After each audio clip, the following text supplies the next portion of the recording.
Les saluda el diácono Óscar Lopera este miércoles 14 de abril de 2021, miércoles de la segunda semana de Pascua.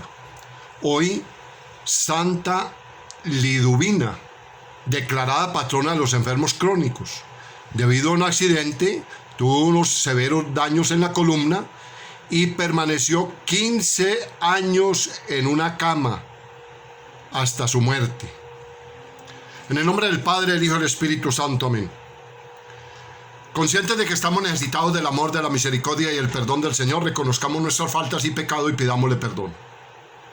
Con un corazón contrito y humillado, acerquémonos a ese Padre de misericordia, Padre de ternura y amor, que siempre perdona nuestro pecado y nos lleva a la vida eterna. Amén. Hoy vamos a escuchar de los Hechos de los Apóstoles, capítulo 5, versículos 17 al 26. Al Salmo 33 respondemos: si el afligido invoca al Señor, Él lo escucha.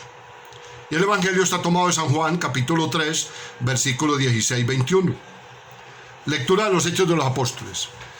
En aquellos días, el sumo sacerdote y todos los suyos, que integraban la secta de los saduceos, en un arrebato de celo prendieron a los apóstoles y los metieron a la cárcel pública. Pero por la noche, el ángel del Señor les abrió las puertas de la cárcel y los sacó fuera, diciéndoles: marchaos, y cuando lleguéis al templo, explicad al pueblo todas estas palabras de vida. Entonces ellos, al oírlo, entraron en el templo al amanecer y se pusieron a enseñar. Luego, entre tanto, el sumo sacerdote con todos los suyos convocaron el Sanedrín y el pleno de los ancianos de los hijos de Israel y mandaron a la prisión para que los trajesen. Fueron los guardias, no los encontraron en la cárcel y volvieron a informar diciendo: hemos encontrado la prisión cerrada con toda seguridad, a los centinelas en pie a las puertas, pero al abrir no encontramos a nadie dentro. Al oír estas palabras, ni el jefe de la guardia del templo ni los sumos sacerdotes atinaban a explicarse qué había pasado. Uno se presentó avisando: mirad, los hombres que metisteis en la cárcel están en el templo enseñando al pueblo. Entonces el jefe salió con los guardias y se los trajo sin emplear la fuerza, por miedo a que el pueblo los apedrease. Palabra de Dios, te alabamos, Señor.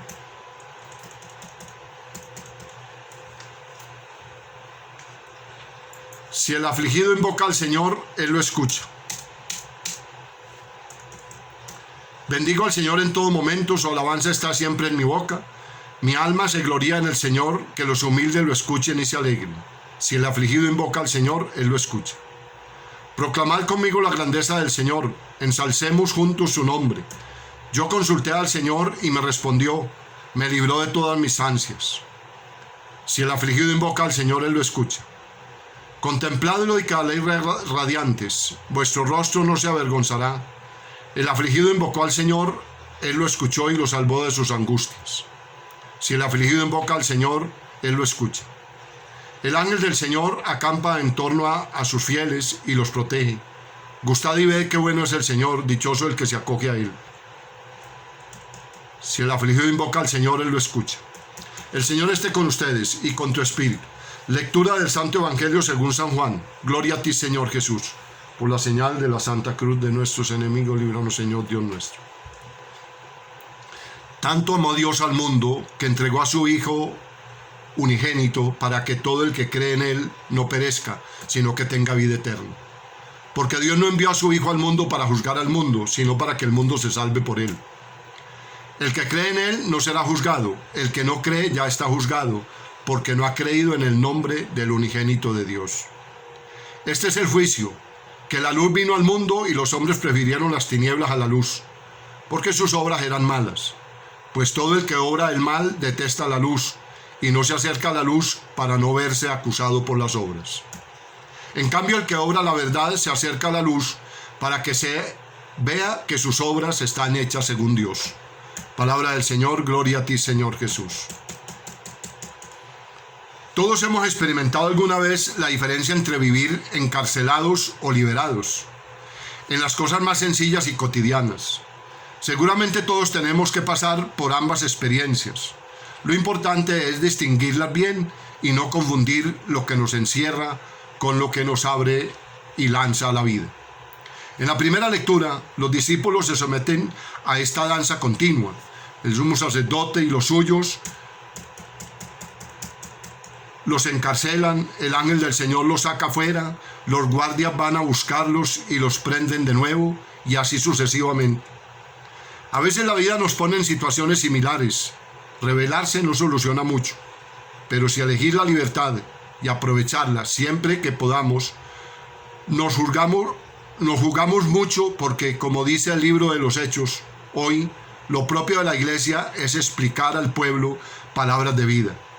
Predicar la vida siempre será incómodo para los carceleros, para quienes nos quieren callados y encerrados, pero lo nuestro es predicar la vida.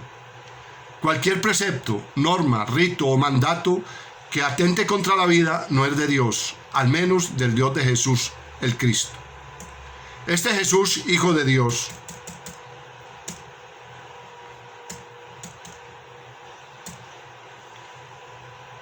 que no vino a nosotros para condenarnos, sino para darnos vida abundante. El juicio encierra, crea bandos, empequeñece, asusta, nos pone a la defensiva. La vida, que es amor, abre, da luz, nos hace creativos, fraternos, amables. Podría ser uno de los criterios que nos ayude a discernir quién o qué nos encarcela y quién o qué nos libera. Porque quien nos da la libertad nos ama. Quien nos ama nos quiere libres. Tanto amó Dios al mundo que entregó a su Hijo para que viviéramos. Recuerde que ayer les compartí algo sobre el diario de Sor Faustina Kowalska. Hoy vamos a hablar algunas palabritas sobre el manuscrito. El diario como manuscrito consta de 6 cuadernos de diverso volumen, densamente escritos y por ambos lados, con un total de 477 páginas. Al principio de cada cuaderno, a excepción del cuarto, Sor Faustina dejó anotado su nombre de religiosa y una sentencia sobre la misericordia de Dios, como la divina misericordia en mi alma, o cantaré la misericordia del Señor eternamente. El manuscrito no contiene modificación o corrección alguna, ni supresiones, ni siquiera la autora lo hizo cuando omitía alguna letra, repetía alguna palabra o bien escribía con errores. Sea como sea, en todo caso, no corrigió nada, lo dejó tal cual lo había escrito. Solo destacó las palabras de Jesús por indicación del Padre Sopoco, subrayándolas con un lápiz. En los cuadernos originales hay varias páginas en blanco, que al parecer dejó la autora a propósito para añadir algo más tarde o para completarlo, pero luego nunca volvió a ello. Tampoco numeró las páginas del manuscrito, por razones prácticas. El padre Andrés, sacerdote jesuita, y la hermana Javiera Olsamosca, después de la muerte de la autora, llevaron a cabo la paginación, marcando los números de página a lápiz. El manuscrito está en muy buen estado, no ha sufrido ningún tipo de deterioro, solo le falta una página que algún desconocido se llevaría, tal y como se indicó en la edición del libro. El contenido de esta obra pone de manifiesto la riqueza y la fascinante belleza del misterio de la Divina Misericordia, que se nos muestra a través de la vida y vivencia mística de la autora. De este modo, ha quedado registrado, por un lado, el camino espiritual que anduvo hasta llegar a la íntima unión con Dios, y por otro, el mensaje de la Divina Misericordia, que Dios le dio para que transmitiera a la Iglesia y al mundo. Sor Faustina describe sus encuentros con Dios, vivencias extraordinarias de sus contactos con el mundo sobrenatural, sus encuentros con Jesús, con María Santísima, los ángeles, los santos, las almas que sufren en el purgatorio, los ataques del espíritu del mal y su lucha diaria para formarse a sí misma, llevando a cabo todo un trabajo interior, velando sobre todo para mantener una actitud de confianza en Dios y para ejercer la caridad con el prójimo de forma activa, hasta el sacrificio de su propia vida. En su vida quedó escrita la gran misión profética que recibió, que consistía en recordar al mundo la verdad bíblica sobre el amor misericordioso de Dios para con todo hombre y proclamarla con una fuerza nueva. En el diario han quedado escritos de modo muy completo los mensajes de la misericordia y han quedado reflejados también los esfuerzos de Sor Faustina, de sus confesores y superioras, a fin de llevar a cabo esta misión profética. Al escribir el diario, Sor Faustina contaba con la posibilidad de que un día se publicara, para consuelo de las almas, pero quería que esto se hiciera después de su muerte. Justamente por eso, sus notas iban acompañadas de una hoja de papel con el siguiente contenido: Jesús no se permite a nadie leer estas libretas y notas, puesto que primero las debe revisar el padre András o el padre Sopoco. Y esto porque estas páginas albergan los secretos de mi conciencia. Es voluntad de Dios que se ponga a disposición para el consuelo de las almas. No hay que dejar leer las libretas a las hermanas solo después de la impresión o excepción de los superiores.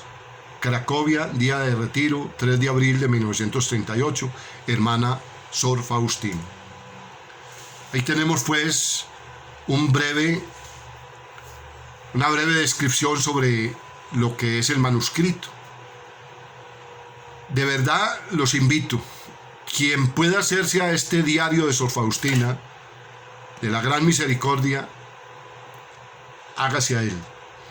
Tendrá en sus manos una joya después de la Sagrada Escritura y el Catecismo y el documento del Vaticano II. Son joyas espirituales que nos ayudan a elevar nuestra alma a ese Dios que nos ama, a ese Jesucristo que entregó su vida por salvarnos. Gloria al Padre, al Hijo y al Espíritu Santo. Señor les bendice en el nombre del Padre, el Hijo y el Espíritu Santo. Amén. Feliz día. San José y la Virgen los acompañen.